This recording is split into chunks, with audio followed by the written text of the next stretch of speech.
Hay que recordar que de la producción de crudo, la empresa estatal participa cada vez menos, y vamos a hablar de eso, pero las empresas extranjeras participan cada vez más. Los contratos de participación le dejan al Estado de la producción de crudo apenas un 27.38%. El contrato de prestación de servicios le deja un 36.25%. Algo que contrasta con lo que recibe el Estado en los campos marginales, que es del 61.70%. Para recordar algo de la historia, el punto de partida de este proceso de transformaciones que tiene que ser analizado en este seminario, el Ecuador recibía, cuando estaba aquí la compañía Texaco, más del 87% de la renta petrolera. Hablemos entonces si ha habido una transformación o una expropiación de los recursos estatales. En segundo lugar, se nos dice que tenemos problemas en la refinación, que hay una insuficiente refinación. Eso es absolutamente cierto, pero preguntémonos también por qué. ¿Cómo se entiende que la refinería estatal de Esmeraldas, que había programado parar durante 4 oportunidades para su mantenimiento en el año 2006, haya parado en 174 oportunidades? Programadas 4, las paras reales en 174 oportunidades. ¿Cómo se entiende que en este momento tengamos parada la FCC, la planta fundamental, el corazón de la refinería? Porque no ha habido un adecuado mantenimiento. Es cierto, hay irresponsabilidad en el manejo administrativo. Se sabía desde el 22 de agosto del año 2005 que el combustor del reactor de la FCC tenía que ser cambiado en el lapso de un año, y se esperó hasta que se reventó hace 2 o 3 semanas, y ahora tenemos que esperar su cambio por 12 semanas, lo cual nos genera severos y graves problemas al país. Pero ¿cuáles son las razones? Aquí hay que anotar, sin duda alguna, mucha irresponsabilidad en el manejo administrativo, pero nuevamente la falta de inversión. Una y otra vez se dejó de invertir en la refinería estatal de Esmeraldas hasta llevarle, creo yo, de manera planificada y responsable a una situación de crisis generalizada. En ese sentido tenemos que ver que la refinería estatal de Esmeraldas, que está al borde del colapso, tiene que enfrentar procesos serios de rehabilitación y de repotenciación. Hay que darle recursos frente a la ausencia de mantenimiento de tantos años.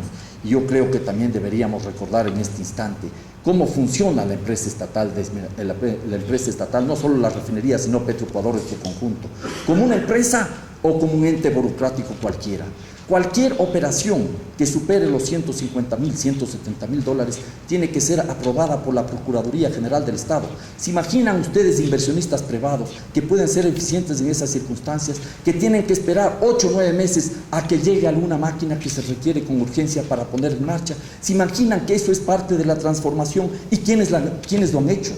Porque aquí habría que comenzar a señalar, incluso con el dedo, a los responsables de estas circunstancias, porque ha habido personas que han ocupado incluso el cargo de ministros de energía y que no han estado al servicio del país, sino de las empresas transnacionales. Los distinguimos y los conocemos.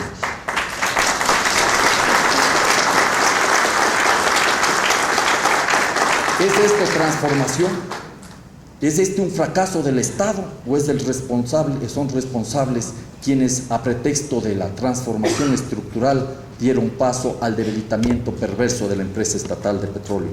¿Fracaso estatal o irresponsabilidad neoliberal? He ahí la cuestión. En tercer lugar, yo creo que es muy importante hablar de la descapitalización de la empresa Petroecuador. Yo no niego los problemas, hay graves problemas en la empresa Petroecuador, eso es indudable.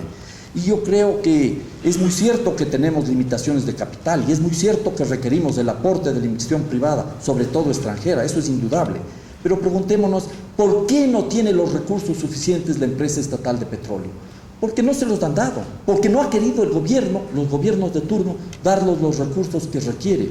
No se cumple con la ley y no se le entrega la totalidad del 10% para inversiones. Una empresa que no reinvierte no tiene futuro. Una empresa que no reinvierte y que además no tiene los recursos, que no recupera los costos, no tiene presente, está condenada a fracasar. Esta empresa Petroecuador no tiene los recursos establecidos por ley del 10% para inversiones y no recupera la totalidad de los gastos. Y adicionalmente, en un acto de perversidad absoluta que tenemos que enfrentar, esa es una de las tareas, se le carga con el grueso de los subsidios a los combustibles. ¿Por qué es tan elevado el presupuesto de Petroecuador? Más de $5.000 millones. Porque ahí están también incorporados los $2.000 2.300 millones de dólares que hay que importar en combustibles y que luego se los vende subsidiados. En el año 2007 coincide la cifra. Vamos a importar, sin considerar el capital stock para la refinería, 2.300 millones de dólares, que es la cifra exactamente igual a los subsidios que se dan para seguir vendiendo los derivados de un país que extrae petróleo, exporta petróleo e importa derivados. Un país que está vendiendo su futuro. En estas circunstancias también es bueno recordar, tomando la información del doctor Humberto Campodónico, que desde el año 1993 al año 2005, la descapitalización de Petroecuador habría sido de 2.509 millones de dólares. Una empresa a la que se le descapitaliza no se le puede exigir eficiencia. Eso es sinvergüencería y eso es algo que nosotros no vamos a permitir. Y esto me preguntaría yo, alguien dirá, ¿por qué hay que destinar los recursos para la inversión social? ¿Y se hizo eso en realidad en el país? No. Se estableció un fondo de estabilización petrolera que desapareció durante la gestión del hoy ciudadano presidente Rafael Correa, cuando fue ministro de Economía, exclusivamente destinado a tener recursos para atender el servicio de la deuda externa. En estas circunstancias, sin un manejo adecuado, sin un respaldo de parte de los gobiernos, sin tener recursos económicos y en el marco de la inestabilidad política de nuestro país, que ustedes pueden este rato estar percibiendo por las noticias, lo cierto es que ha habido una situación de marcada inseguridad en el funcionamiento de la empresa, inestabilidad, por cierto, y en los 17 años que tiene Petroecuador ha habido 22 presidentes. Así no funciona ninguna empresa, estatal o privada.